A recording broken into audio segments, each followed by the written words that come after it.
Репортаж «Небесные горы Учкошкон» о золоторудном месторождении Туголок удостоен премии Мейкин. 17 декабря 2024 года состоялась церемония награждения лауреатов президентской премии Мейкин в области медиа и журналистики. Премия Мейкин – это не просто награда для журналистов, это премия для тех, кто, опираясь на журналистские принципы, каждый день приближает Кыргызскую республику к светлому будущему и строит общество с новым образом мышления.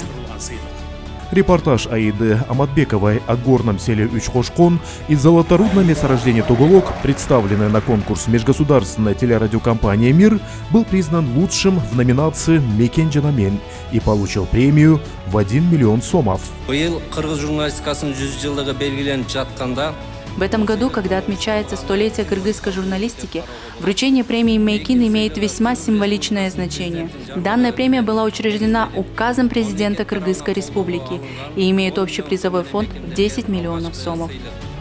Напомним, премия Мейкин, инициированная президентом Кыргызской республики, учреждена в целях поощрения творчества и признания достижений в области медиа и журналистики, повышения престижа профессии и стимулирования творческой активности журналистов.